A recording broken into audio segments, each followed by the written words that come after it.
Did you know that nearly 60% of women after 45 quietly admit they feel less connected to their partner, even when love is still there? They say, "I still care deeply, but something feels missing."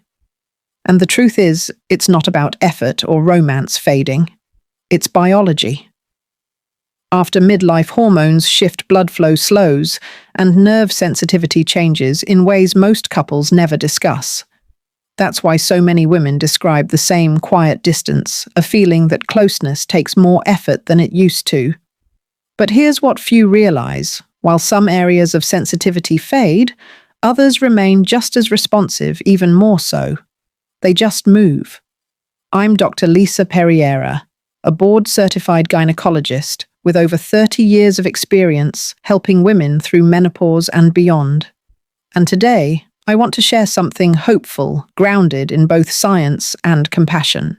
There are 4 small, often overlooked places on your body that still hold powerful connections to your brain's bonding chemistry. Gentle attention to these areas can reactivate oxytocin, the hormone that helps you feel safe, calm, and deeply connected. This isn't about tricks or performance.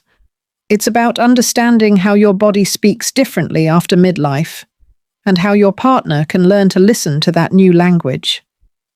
Because the truth is, intimacy after 40 isn't gone. It's simply rewritten by your hormones, your nervous system, and your lived experience.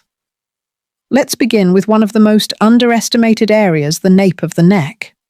That soft curve where your hairline meets your shoulders.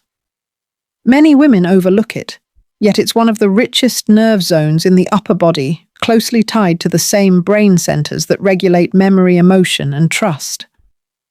When a gentle kiss lands, they're not rushed, not forceful. It can quiet your stress response almost instantly. In medicine, we describe this as shifting from the sympathetic state, the fight or flight mode, into the parasympathetic, the rest and receive mode. That's the very condition your body needs before intimacy can even begin to feel natural again. So when your partner takes a moment to move your hair aside, pauses, and holds a kiss, there's something powerful happens, not in fantasy, but in physiology. Your breathing slows, your heart rate steadies, your body feels safe. I've seen this countless times in my clinic. Women who thought they had lost their spark realize it wasn't gone. It was just hidden beneath layers of tension, caregiving stress, and hormonal transition. Once they start reconnecting through gentle, low-pressure touch, their desire begins to wake up naturally, without pressure or guilt. It's a reminder that pleasure after menopause isn't about chasing what used to be. It's about creating the right internal environment for your body to respond again. And that starts with safety. The nape of the neck, while simple, sends one clear message. You are safe. You are seen. You can relax now. If you're watching this, take a quiet moment tonight. Breathe deeply. Touch the back of your neck yourself. Notice how your shoulders drop, how your jaw unclenches. That's the nervous system responding in real time. When you share that same calm with your partner, the connection you thought was fading begins to rebuild itself, one gentle signal at a time. So let me ask you this. Have you noticed changes in how your body responds to touch since menopause? I'd love for you to share in the comments below. Your story might help another woman feel less alone. When women tell me, "Dr. Lisa, I want to feel close again, but I don't know where to start," I often guide them to one of the gentlest and most underestimated areas of the body, just behind the ear.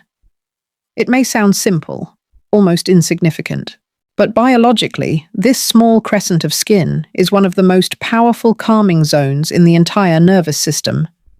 The skin there is thin, filled with delicate nerve endings that connect directly to the vagus nerve, which controls how your body handles stress.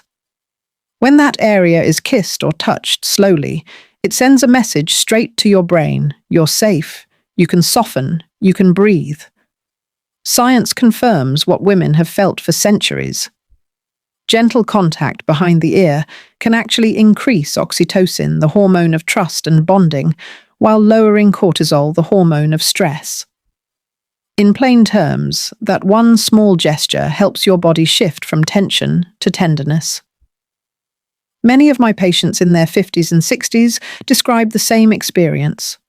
After years of focusing on the practical parts of life, raising families, careers, caring for parents, their nervous system becomes trained for responsibility, not relaxation. So when intimacy begins, their body hesitates. It's not resistance, it's protection. But when touch starts from a calming point like behind the ear, the body finally gets permission to participate again. There's also something deeply emotional about this spot.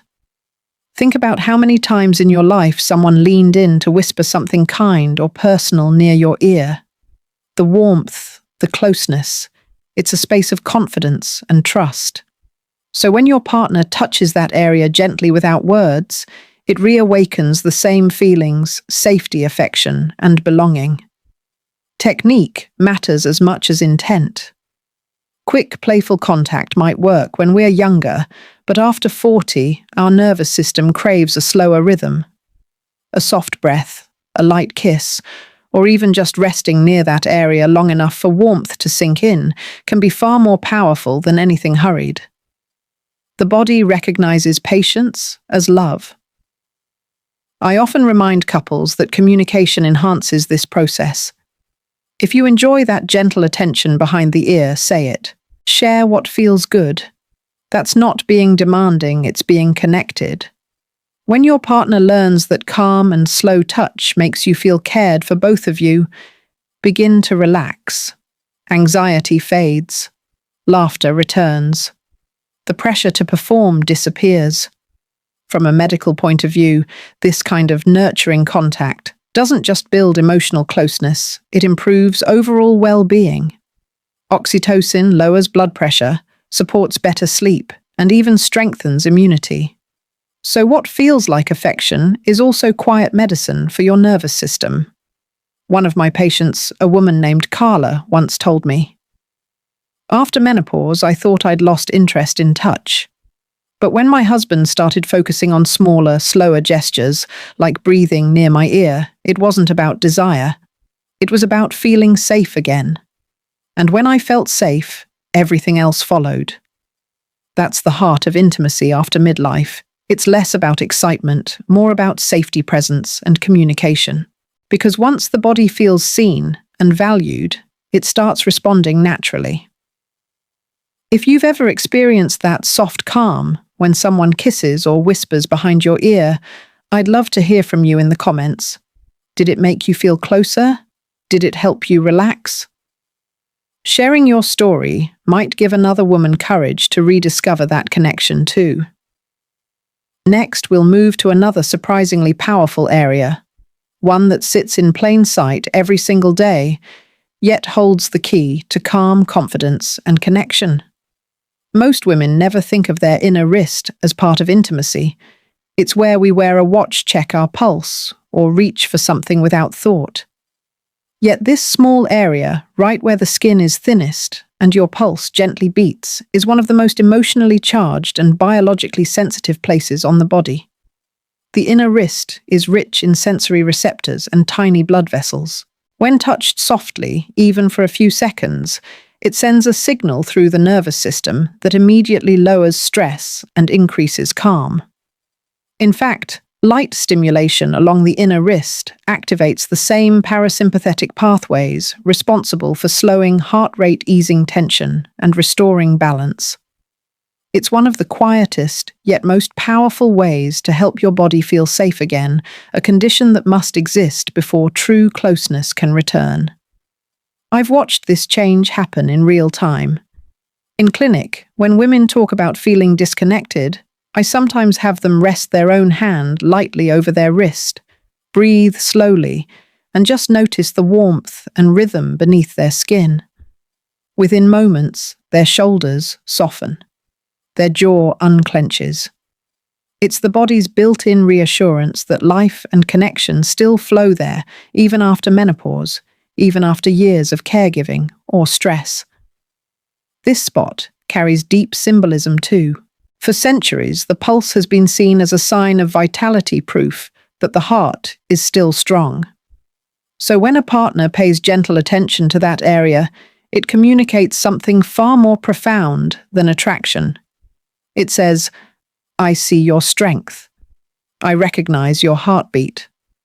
For many women, that small acknowledgement means more than any grand gesture, because it touches both biology and emotion at once. The technique here should always be unhurried. A kiss on the inner wrist shouldn't feel performative. It should feel like presence. A partner can hold your hand, pause, and let the warmth linger before gently pressing their lips to that pulse point. No rush, just breath and stillness. That's when your nervous system truly listens. That's when oxytocin rises and the body begins to trust again. And it doesn't have to happen only in the bedroom. The beauty of this gesture is that it fits into everyday life, a quiet moment on the couch, a gentle hold, while walking, a small pause before saying goodnight. When woven into ordinary routines, these simple touches begin to rebuild a sense of continuous safety and connection. One woman I spoke with, Maria, told me something beautiful. She said, "My husband started holding my wrist during dinner when we talked. No agenda, no words. Just that. And somehow I stopped feeling invisible." That's the quiet power of this area. It reconnects you to being seen and valued without pressure. Touching the wrist also helps many women sleep better, breathe more easily, and carry less tension in their day. It's not magic, it's your nervous system remembering how to downshift. So tonight, as you unwind, place your own hand over your inner wrist. Take a deep breath in through your nose and exhale slowly. Notice how your pulse feels steadier, how your mind softens. That's your body responding to attention, not stimulation. If you've ever experienced comfort from a partner's hand or kiss on your wrist, tell me in the comments below. How did it make you feel safe, calm, connected? Your reflections might help another woman see that intimacy can begin in the smallest, gentlest places. In the next part, we'll explore something deeper, the vulnerable zones that many women over 40 avoid, yet when approached with care and patience, can become the most healing pathways back to confidence and closeness. As women move through their 40s, 50s and 60s, many start avoiding certain areas of their body, not because they've stopped caring, but because those places now carry layers of vulnerability. Maybe it's the soft skin near the collarbone, the curve of the stomach, or the hips that have changed after childbirth or surgery. These areas often become symbols of insecurity, but in reality, they are also the most powerful gateways to emotional connection if approached gently with patience and respect. One of the most meaningful of these is the hollow just below your collarbone. This delicate space close to the heart responds deeply to soft attention. From a biological standpoint, the skin here is thin and rich in nerve endings that connect to the emotional centers of the brain. When kissed or touched gently, it can quiet the body's defenses and spark feelings of safety and affection. Emotionally, the gesture feels like being cherished, not for appearance, but for presence. After menopause, when many women fear they've become invisible, this kind of touch whispers, "You still matter." Another overlooked area is the inside of the elbow, the small bend of your arm. Few realize how sensitive it is. The skin there is soft, often cool to the touch, and packed with receptors that respond vividly to gentle pressure or warmth. When a partner traces that space lightly, or places a slow kiss there, the nervous system reacts almost instantly, sending shivers of awareness down the spine. It's not about excitement, it's about awakening. That little reminder that your body is still capable of feeling deeply. Then there are the hips and lower abdomen, the places that often hold both history and hesitation. Many women tell me I don't want to be touched there. It reminds me of how much I've changed. But from a physiological point of view, those regions contain dense networks of sensory fibers and fascia linked to circulation and muscle tone in the pelvis. When touched gently without expectation, the brain begins to replace self-consciousness with acceptance. It's the body learning to say, I can relax here again. What makes these riskier spots so powerful is that they blend sensitivity with meaning. The body remembers every emotion, every season of life. So when your partner approaches these areas with patience instead of pressure, it rewrites old messages of judgment into ones of safety and value. I've seen this shift change entire relationships. Couples who used to avoid touch rediscover how healing it can be, how laughter and curiosity return once fear dissolves. But timing matters. These areas should never be rushed.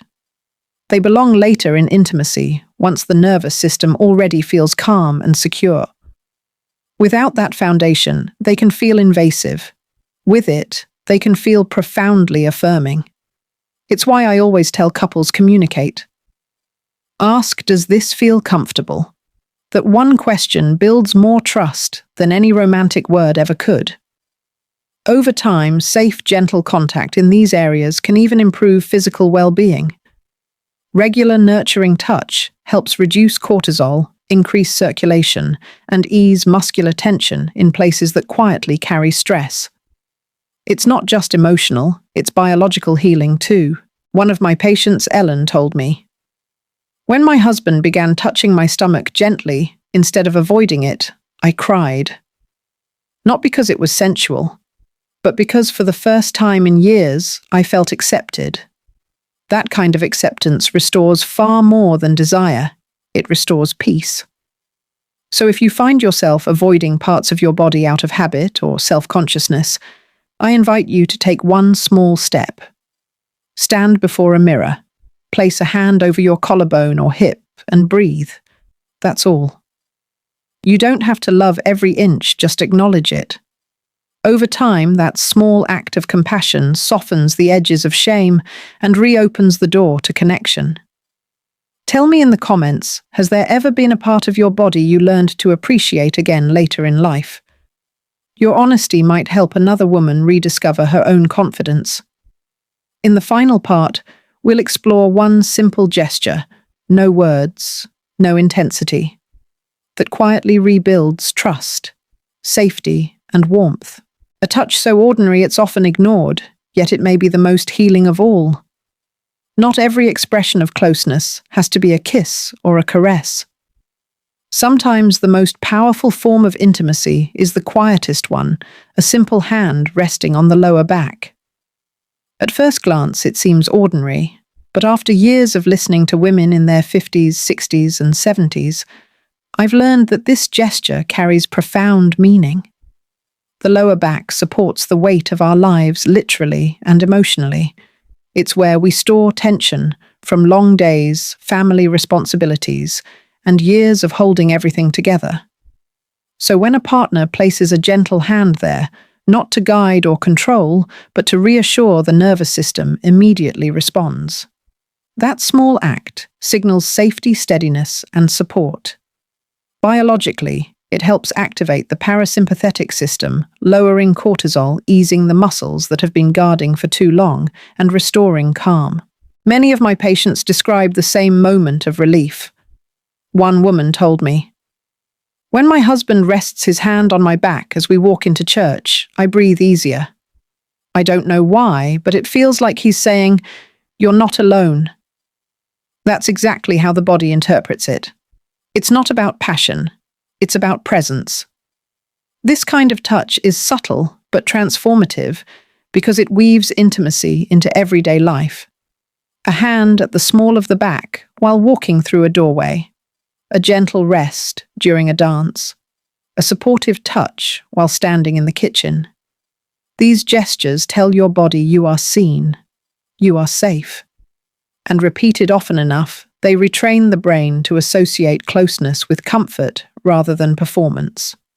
The psychological message matters as much as the biological one. For women after menopause, when the body feels unfamiliar, the mind often whispers doubts about beauty, worth, or desirability. A calm, steady hand on the back answers those doubts without words. It reminds you that affection can exist without expectation, that partnership is built on care as much as chemistry. There's also a physical benefit. The muscles along the lumbar spine are some of the most overworked in the body, especially after years of sitting caregiving or stress. Gentle pressure there encourages blood flow, releases tension, and even helps posture. You stand taller, not just in body, but in spirit. One couple I worked with made this a nightly ritual. Every evening before bed, they'd take turns placing a warm hand on each other's lower back, breathing together for a few seconds.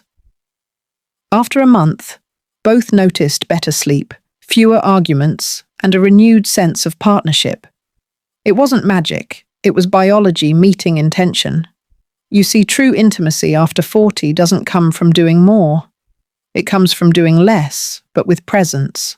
Every kiss on the neck, every whisper behind the ear, every touch on the wrist or hip, they all build to one message: you are safe, loved, and not forgotten. When you combine those gestures with the steadiness of that quiet hand on the lower back, something shifts. The body relaxes, the mind opens, and connection begins to flow again, naturally, peacefully, and without pressure.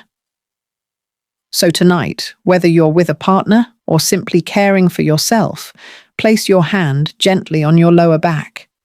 Breathe deeply. Feel your own warmth there. That's your body remembering how to feel supported. Because intimacy after 40 isn't lost, it's rewritten.